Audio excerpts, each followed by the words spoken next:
Hello friends, आज हम बात करेंगे बैलेंस शीट के बारे में। अगर आप किसी भी कंपनी में इन्वेस्ट करना चाहते हैं या किसी भी कंपनी की फाइनेंशियल पोजीशन के बारे में जानना चाहते हैं तो बैलेंस शीट के बारे में जानना बहुत जरूरी है।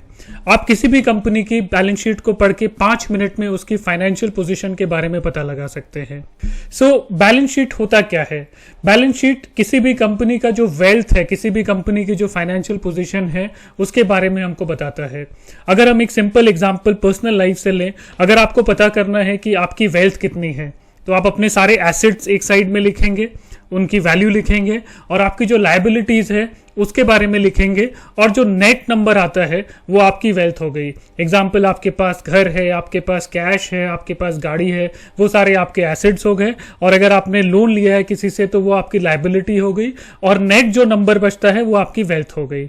उसी तरह से आपको अगर किसी कंपनी की फाइनेंशियल पोजीशन के बारे में जानना है तो बैलेंस शीट आपको उसके बारे में बता सकती है। बैलेंस शीट में दो तरह के आइटम्स होते हैं, एसेट्स और लायबिलिटीज। एसेट्स जो कि कंपनी को लॉन्ग टर्म, शॉर्ट टर्म में बेनिफिट करते हैं, लायबिलिटीज जो कि कंपनी की ऑब्लिगेशन होती है।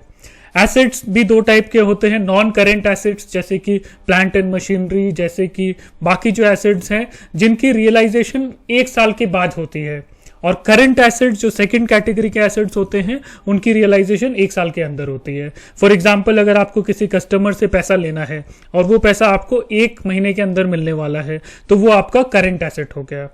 उसी तरह से लायबिलिटी 3 टाइप्स की होती है। पहली, इक्विटी एंड रिजर्व्स। ये बेसिकली जो प्रमोटर का कंट्रीब्यूशन होता है, शेयर होल्डर का कंट्रीब्यूशन होता है, प्लस अगर कंपनी में एक्यूमुलेटेड प्रॉफिट है, एक्यूमुलेटेड रिजर्व्स हैं तो वो फर्स्ट कैटेगरी हो गई। Second category, non current liabilities, जो नेक्स्ट 1 साल में पे नहीं करनी है। जैसे कि अगर आपने लोन लिया है बैंक से और लोन का टेन्योर 20 साल का है तो जो सेकेंड ईयर से लेके जो 20th ईयर की जो आपकी लायबिलिटी जो पे आउट होगा वो नॉन करेंट लायबिलिटी में जाएगा। और तीसरा, करंट लायबिलिटीज, जो आपको 1 साल के अंदर पे करनी है। जैसे कि अगर आपने किसी सप्लायर से सामान खरीदा है, उसकी पेमेंट आपको करनी है with in next 1 month 2 month, तो वो आपकी करंट लायबिलिटीज हो जाएगी। बैलेंस शीट में आपका 2 चीजों के बारे में जानना बहुत ही जरूरी है। सबसे पहले आपको कंपनी की सॉल्वेंसी के बारे में समझना पड़ेगा, कंपनी कितनी स्टेबल है, क्या कंपनी बंद होने की भी चांसेस है। और दूसरा, कंपनी की जो कैश सिचुएशन है वो कैसी है, कहीं कंपनी कैश ट्रैप में तो नहीं है, कहीं कंपनी अपनी फाइनेंशियल या नॉन फाइनेंशियल ऑब्लिगेशंस में डिफॉल्ट तो नहीं करेगी। सॉल्वेंसी जानने के लिए बहुत ही सिंपल चीजें चेक करनी है आपको। कंपनी में डेट कितना है, कंपनी में इक्विटी और रिजर्व्स कितना है, और आपको उनका प्रपोर्शन देखना पड़ेगा कि कहीं कंपनी के पास डिसप्रपोर्शनेट डेट तो नहीं है, कहीं उसका इक्विटी और रिजर्व कम है और डेट उसके प्रपोर्शन में बहुत ज्यादा तो नहीं है। अगेन, ये सेक्टर पे बहुत डिपेंड करता है। कुछ सेक्टर बहुत ही डेट इंटेंसिव होते हैं, बहुत ज्यादा कैपिटल इंटेंसिव होते हैं और वहां पे कंपनी जनरली डेट लेती है। जैसे कि इंफ्रास्ट्रक्चर सेक्टर ले ले या पावर सेक्टर ले ले तो यहाँ पे इक्विटी और रिजर्व के कंपैरिजन में डेट थोड़ा ज्यादा होता है। वर्सेस अगर आप आईटी सेक्टर लेंगे तो वहां पे डेट बहुत ही कम होता है।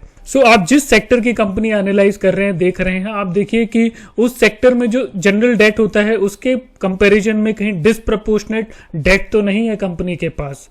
दूसरी जो आपको चीज चेक करनी है, सिंपल, आप देखिए कंपनी के पास कैश कितना है, कंपनी के पास जो लिक्विड इन्वेस्टमेंट्स है वो कितने हैं, और कंपनी की जो वर्किंग कैपिटल सिचुएशन है, जो करंट एसेट्स है, बेसिकली कंपनी की इन्वेंट्री, कंपनी के रिसीवेबल्स और उसकी करंट लायबिलिटीज है, उनमें कितना गैप है, कंपनी के पास क्या सफिशिएंट वर्किंग कैपिटल है या नहीं है अपने डे टू डे ऑपरेशंस को फंड करने के लिए। आपने अगर ये 2 चीजें चेक कर ली तो आपको काफी आइडिया मिल जाएगा कंपनी के बारे में, उसकी फाइनेंशियल स्टेबिलिटी के बारे में कि क्या कंपनी रियली सर्वाइव करेगी, क्या कंपनी रियली सस्टेन कर सकती है, कंपनी के पास सही कैपिटल है, सही वर्किंग कैपिटल है या नहीं है।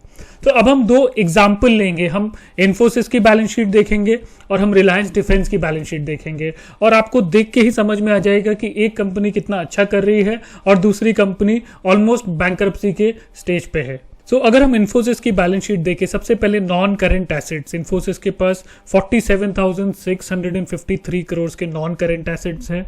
अगर हम करेंट एसेट्स की बात करें, इन्वेस्टमेंट्स, जो ट्रेड रिसीवेबल्स, जो cash and cash equivalents, other financial assets, ये सब मिला के 60,700 करोड़ के एसेट्स हैं। अगर टोटल इन्फोसिस के एसेट्स देखें तो 1,08,386 करोड़ के एसेट्स हैं।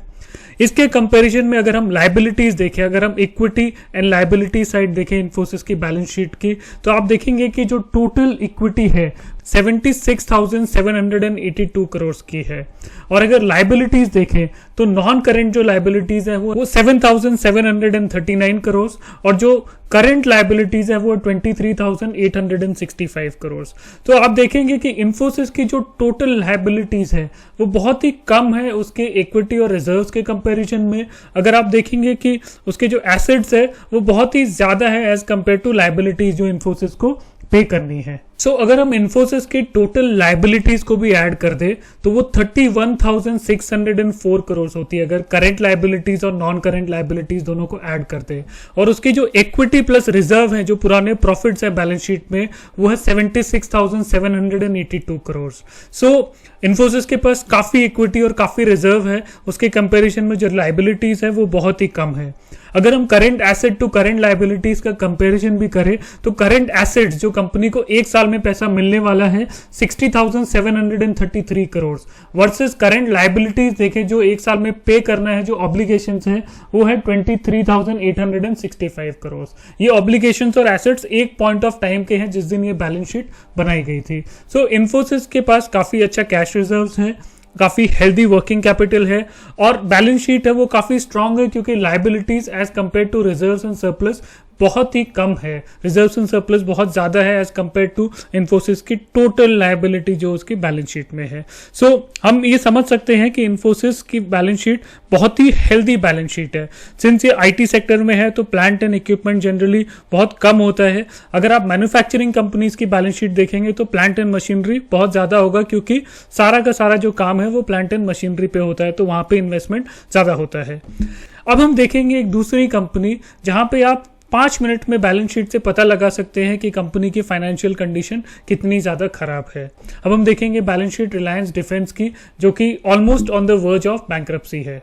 अगर हम रिलायंस डिफेंस की बैलेंस शीट देखते हैं तो कंपनी के पास जो टोटल नॉन करेंट एसेट्स है, property plant and equipment, capital work in progress, बाकी सारे एसेट्स इंक्लूडिंग करेंट एसेट्स जो कंपनी के पास इन्वेंट्री है, कैश है, सारे एसेट्स मिला के कंपनी के जो टोटल एसेट्स बनते हैं वो है 4,043 करोड़। इसके कंपैरिजन में हम जाके देखेंगे कंपनी के पास जो इक्विटी है वो कितना है। तो आप बैलेंस शीट से देख सकते हैं, आपको माइनस का नंबर दिख रहा है। कंपनी के पास जो शेयर कैपिटल प्लस जो रिजर्व्स है वो सारे मिला के हैं -11,879 करोड़। कंपनी की जो इक्विटी प्लस रिजर्व्स हैं वो ऑलरेडी माइनस में आ चुके हैं। अगर हम कंपनी के टोटल लाइबिलिटीज भी देखें तो कंपनी के पास जो करंट लाइबिलिटीज है, जो कंपनी को एक साल में पे करना है, वो है 15,592 करोड़ प्लस कंपनी की जो नॉन करंट लाइबिलिटीज है वो 330 करोड़। अगर आप कंपनी की टोटल लाइबिलिटी देखें तो वो है 15,922 करोड़ और उसके अगेंस्ट में हमने देखा इक्विटी प्लस रिजर्व है -11,879 करोड़। कंपनी की सारी कैपिटल वाइप आउट हो चुकी है और कंपनी में काफी एक्यूमुलेटेड लॉसेस है। अगर करंट एसेट्स की बात करें तो कंपनी के पास 2,402 करोड़ के एसेट है और करंट लाइबिलिटीज की बात करें तो जो कंपनी की बैलेंस शीट डे के दिन की ऑब्लिगेशंस है वो है 15,500 करोड़। आप देख सकते हैं कि कंपनी की जो करंट लाइबिलिटीज है वो डिसप्रपोर्शनेट है, बहुत ज्यादा है। कंपनी के ऊपर बहुत ज्यादा लोन्स हैं, लेकिन कंपनी के पास जो इक्विटी और रिजर्व है इनफैक्ट इस केस में नेगेटिव है। आप बहुत ही इजीली किसी भी कंपनी की बैलेंस शीट देख के ये समझ सकते हैं कि कंपनी की फाइनेंशियल सिचुएशन कैसी है। होपफुली आज की वीडियो के बाद आपने बैलेंस शीट के बारे में थोड़ा जाना होगा, समझा होगा। एंड नेक्स्ट टाइम आप जब भी किसी कंपनी में इन्वेस्ट करें तो उसकी बैलेंस शीट जरूर पढ़ें। अगर आप ये 5 मिनट इन्वेस्ट करते हैं तो आपका जो इन्वेस्टमेंट है, जो आप स्टॉक मार्केट में इन्वेस्ट करते हैं, उसके गलत होने के चांसेस बहुत कम हो जाएंगे। Thank you. जय हिंद।